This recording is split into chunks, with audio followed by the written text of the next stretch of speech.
कार्यक्रम 2:30 बजे से प्रारंभ हुआ है और अभी 7 बज रहा है। 4.5-5 घंटे हमने बैठा है, हम पाया क्या? आइए थोड़ा सा निवेदन करूं, भूल कहाँ हुई? तमाम गुरुजनों ने एक ही बातों का समर्थन किया है, हमें सुख कहाँ मिलेगा, शांति कहाँ मिलेगी। लेकिन भूल कहाँ हुई? इतने प्रयास करने के बाद भी हमें शांति नहीं मिल रही है, हम अशांत हैं। आइए एक जो घटना मैं आपके पीछे रख रहा हूं कि मानव जीवन में दुख आया कहां से? इतना प्रयास करने के बाद भी यदि हम सुख नहीं पा रहे हैं तो निश्चित कहीं न कहीं हम अपने को धोखा पा रहे हैं। घटना है, एक रोज ऐसा हुआ, एक जंगल में एक सभा लगी।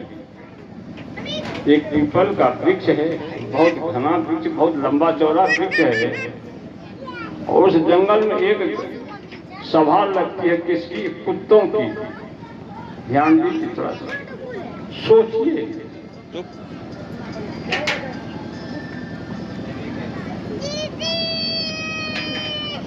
कुत्तों की सभा लगी और तमाम गांव के कुत्ते वहां आ गए। सैकड़ों कुत्ते लगे बैठे हुए थे, आपस में बातचीत कर रहा था कि देखिए हमारी जाति की समस्या। कुत्ता अपने जाति की समस्या अपने बुजुर्ग कुत्तों से बोल रहा है कि हमारी जाति की समस्या हम लोगों के लिए क्या कुछ नहीं करता। रात में सारे लोग सोए रहते हैं समाज के, और हम हर रात जाग करके पूरे समाज की सुरक्षा करते हैं, पहरा करते हैं। मालिक मुझे खाना दे चाहे नहीं दे,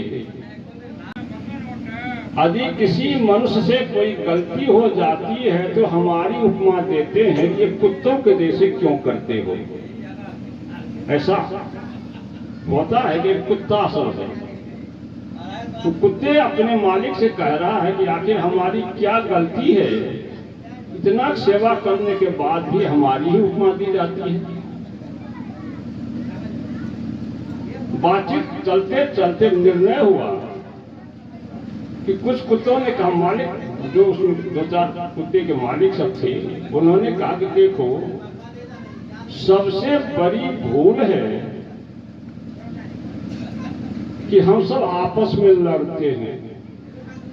दुख का कारण कुत्तों के मालिक ने अपने सारे कुत्ते सदस्यों से कहा कि आपस में हम सब लड़ते इसलिए दुख है, इसलिए लोग हमें ताना मारते हैं। तो प्रस्ताव पास हुआ कि आने वाला जो कल का सुबह होगा हम आपस में मेलजोल से रहेंगे, आपस में लड़ाई नहीं करेंगे, एक साथ मिलकर के रहेंगे, खाएंगे। प्रस्ताव पास हो गया। ठीक उसी समय उसी वृक्ष के ऊपर में एक कौवा भी बैठा हुआ था। कौवा इस बातों को सुन रहा था कुत्तों के विचार में कि कल जो हमारा आने वाला होगा, कल से हम आपस में मिल बैठ करके बात करेंगे, खाएंगे, झंझट नहीं करेंगे। कुत्तों की इस बात को सुन करके कौवे को आश्चर्य लगा, यह तो हो नहीं सकता। कुत्ता की बातें को सुन करके कौवा भागा भागा जाता है गांव पर। गांव पर जाता है तो एक बच्चा को देखता है कि एक रोटी लेकर के टहल टहल के खा रहा था। कौवा थोड़ा सा जिद्दी था, डरपोक नहीं था, थोड़ा निडर था, उड़ा और गया, बच्चे के हाथ से रोटी को छीन लिया और चला गया उस पीपल के पेड़ के ऊपर जाकर बैठ गया। यह जांचने के लिए कि देखें क्या एक कुत्ते का जो प्रस्ताव पास हुआ है, कल से हम सब आपस में मिल के रहेंगे, आपस में झंझट नहीं करेंगे, क्या क्या कुत्ते का समूह जहां बैठा हुआ था उसी के बीच में रोटी को गिरा दिया ऊपर से। रोटी का गिरना और आपस में कुत्ते की झौझौ की आवाज शुरू हो गई। ध्यान दीजिए, कुछ देर पहले उसी कुत्ते के तमाम समूहों के सदस्यों ने यह निर्णय लिया था कि आने वाला कल जो हमारा होगा झंझट नहीं करेंगे, आपस में मिल बैठ के रहेंगे, आपस में मिल बैठ कर खाएंगे।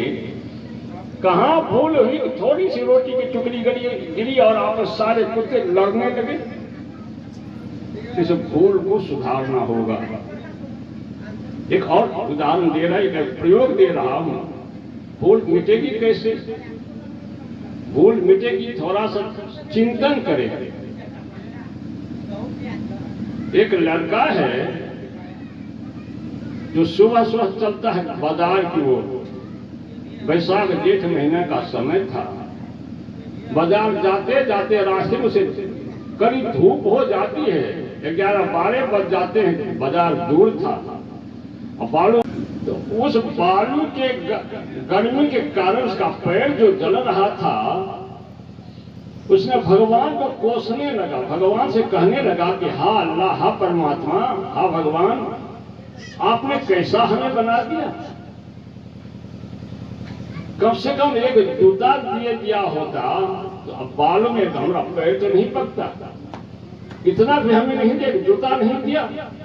भगवान को कोस रहा था, अपने भाग को कोस रहा था।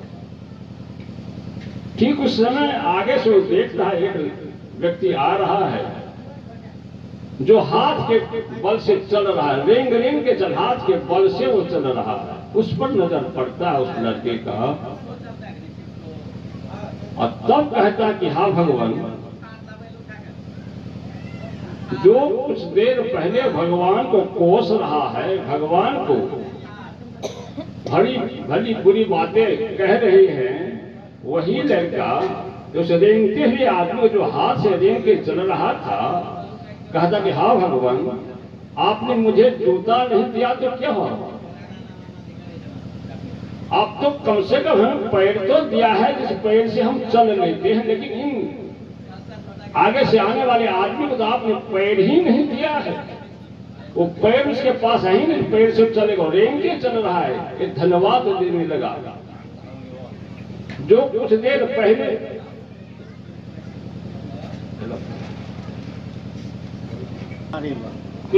पहले जो लड़का भगवान को कोस रहा है, खुदा को जली हुई बातें कह रहा है, वही अब कह रहा है कि भगवान आपने तो बड़ा अच्छा किया कि कम से कम हमें पैर तो दिया, इसको तो पैर ही नहीं दिया।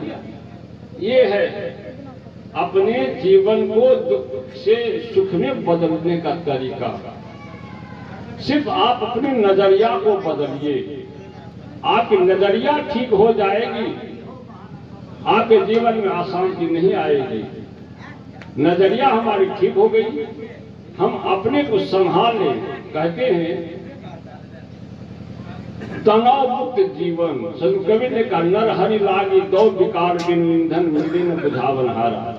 दुख आपको किसने दिया? दुख आपने स्वयं लिया है। दुख किसी को देने वाला कोई है नहीं।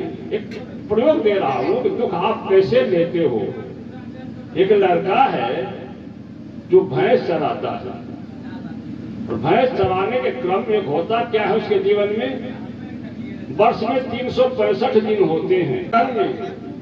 मालिक से कुछ नाश्ता पानी लेता है, खाता है भरपेट, आता है भैंस को खूंटे से खोलता है, पीठ पर सवार हो जाता है, चला जाता है जंगल चराने के लिए, और पूरे दिन जंगल में भैंस को चराता है। शाम को लौटता है, भैंस को खूंटे से बांधता है, चला जाता है, मालिक से कुछ भोजन लेता है, खाता है और चले आता है अपने शयन कक्ष से, अपने सोने के घर में जहाँ वो सोता है, जिसका आसन जहाँ उसका लगा हुआ है, उस पर चला जाता है।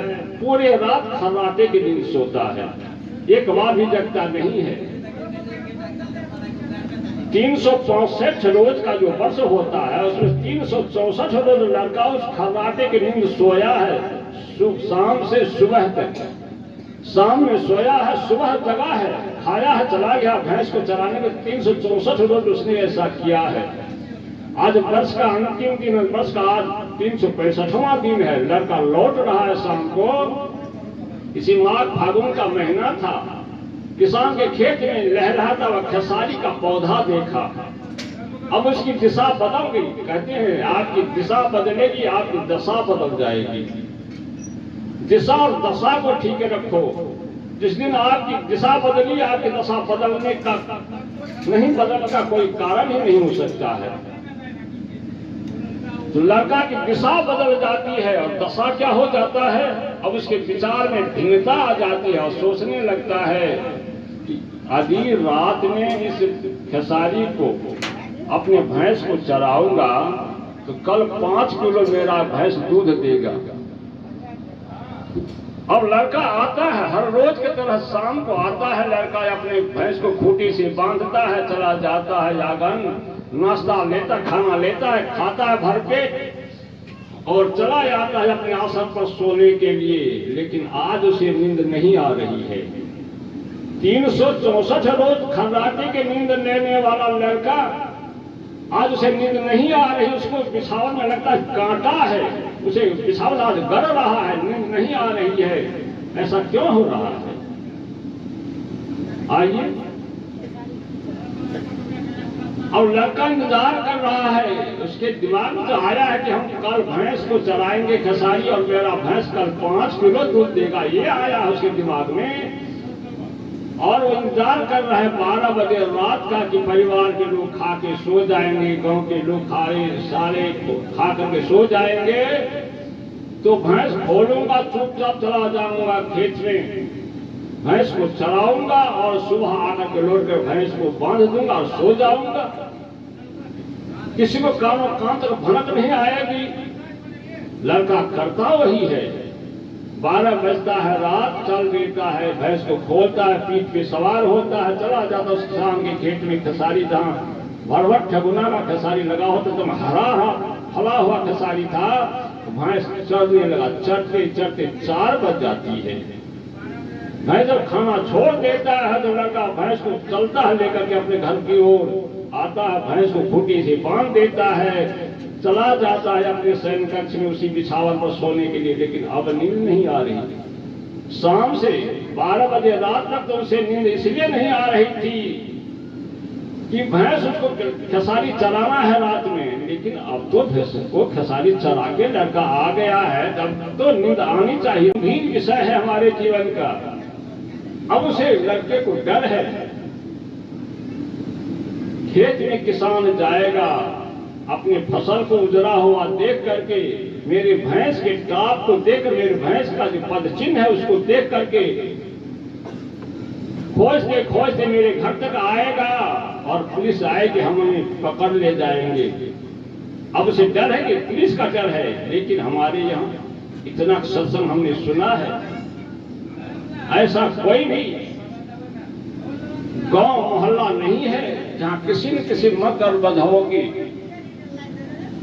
सत्संग का कार्यक्रम नहीं हम सुनते हैं। फिर भी आज हमारे जीवन में सुख का जो ये अभाव चल रहा है, आज दुख की जो परिसीमा हमारे अंदर बढ़ रही है, आज दुख हमारे शरीर के अंदर, हमारी मानसिक स्थिति इसलिए का संत मन नर हरि लागी दौड़ विकार के निधन मिले न बुझावन हारा।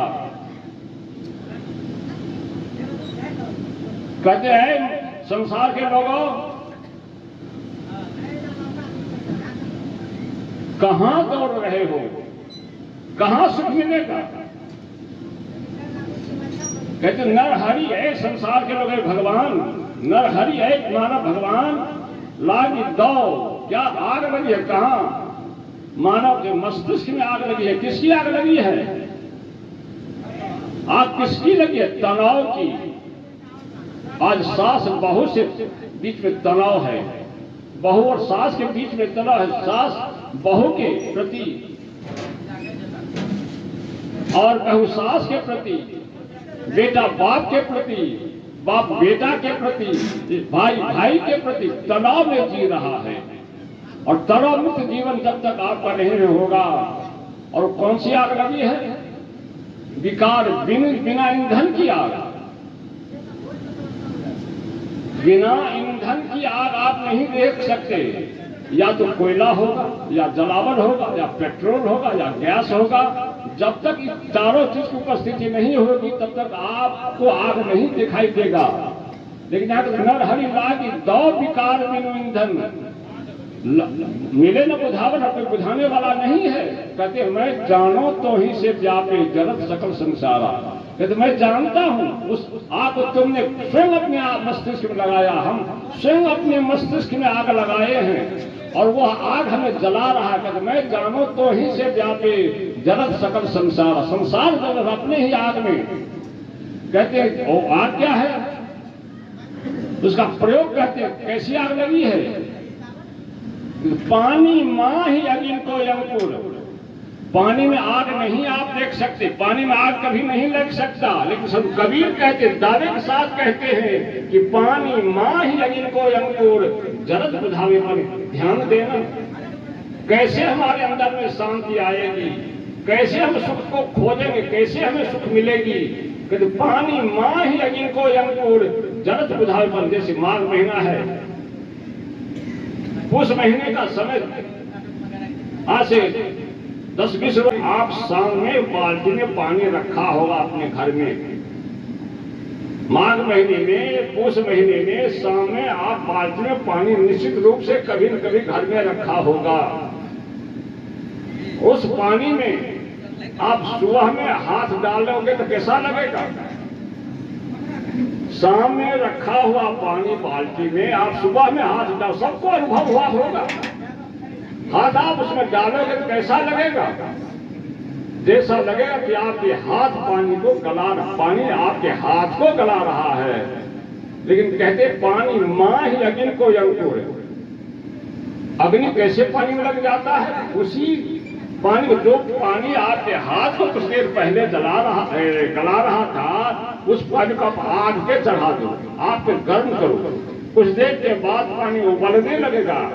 अब उस पानी में आप हाथ डालोगे, क्या होगा, आपके हाथ जलने लगेंगे। लेकिन ध्यान देना, जो पानी कुछ देर पहले आपके हाथ को गला रहा था, उसी पानी को आप गर्म करते हैं तो उसमें आप हाथ डालते हैं तो आपके हाथ जलने लगती है। लेकिन ध्यान देना, उसी पानी को, जो पानी आपके हाथ को जलाने की शक्ति पाई है, उसी पानी उसी आग पर डाल दो। जो आग उस पानी को हाथ जलाने की शक्ति दी है, उसी पानी को उसी आग पर डाल दोगे तो क्या करेगा, धधकाएगा आग को, क्या करेगा, आग को बुझा देगा। बस ये जीवन की दिशा है, ये जीवन की दिशा को आप ठीक करो। आपके अंदर अभी उद्वेग जल रहा है, आपके अंदर अभी क्रोध आ रहा है, आपके अंदर कोई वासना आ रही है, आपके अंदर कोई चाहना आ रही है, इस चाहना को जलाने में उस गर्म पानी को कम से कम उस आग पर डालने का तो प्रयास करो। एक बात ध्यान देना, हमारी माँ बहनें हैं, बेटियां हैं, यहाँ रोटी आप बनाई होगी, रोटी आप बनाई, भात बनाया होगा, सामने आप रोटी बना रही होती है या भात पका रही होती है। कभी कभी ऐसा हो जाता है कि ध्यान की धारा के भटकाव में ध्यान की धारा ठीक नहीं रही, आप रोटी सेक रहे हो, पलट रहे हो, आपके ध्यान कहीं बाहर चली गई है तो आपके हाथ रोटी पर नहीं पड़ते, आपके हाथ तावे पर पड़ गई है। आपके हाथ तावे पे पड़ गई है तो क्या होगा, जो तावा एकदम गर्म है, आग है, बना हुआ है, उस तावे पर यदि आपके हाथ पड़ जाएगी तो निश्चित रूप से आपका हाथ जल जाएगा। अब जल गया तो आपके हाथ में फफूला आ जाएगा। फफूला आ गया है, बहन को हाथ में फफूला आ गया है, सामने रोटी बनाने के क्रम में हाथ जल गया, फफूला आ गया है। 12 बजते बजते वह फफूला उस बहन के दिमाग में इतना दर्द पैदा कर देता है। अनजान में होने वाला कर्म, जो हाथ को उसने स्वयं अपने हाथ को नहीं जलाया है, जान के नहीं जलाया है, अनजान में वो कर्म हो गया, उसका हाथ जल गया है, और अनजान में होने वाला कर्म 12 बजे के बाद उसकी नींद को हराम कर देता है। और जिस कर्म को आप जान के करने के लिए जा रहे हो, जिस कर्म से आप जान के कर रहे हो कि हमारा भाई आहत होगा, हमारा पड़ोसी आहत होगा, हमारा बाप आहत होगा, बेटा आहत होगा, सास आहत होगी, पुत्रवधू आहत होगी, क्या आपकी दशा होगी सोचिए। और जो बिना अनजान में होने वाला कर्म आपके जीवन को हराम कर सकता है, बिना आपके नींद को हराम कर सकता है, और जान करके आप जो कर्म करने के लिए जा रहे हो, कितनी बड़ी भयंकर आपके जीवन में अशांति आने वाली है, कितनी भयंकर आपके जीवन में दुख आएगा, ये स्वयं आप निर्धारित करेंगे। बस यही शुभकामना की ये हमारे जो आत्मलिंग स्वरूप लिंग हमारे भैरव बाबू एक मौका दिया है हम सबको अपने आप पर सोचने के लिए, अपने आप को सुख और शांति की दिशा में आगे बढ़ने के लिए। मैं उस आत्मा को नमन करते हुए हमारे बीच भोला बाबू आए हैं, हमारे भोला भारती जी, तो मैं उनसे निवेदन करूं कम से कम आइए और एक कुछ प्रस्तुति हम सबके बीच दे करके फिर कल के लिए हम सब तैयार रहेंगे। आइए भोला भारती जी।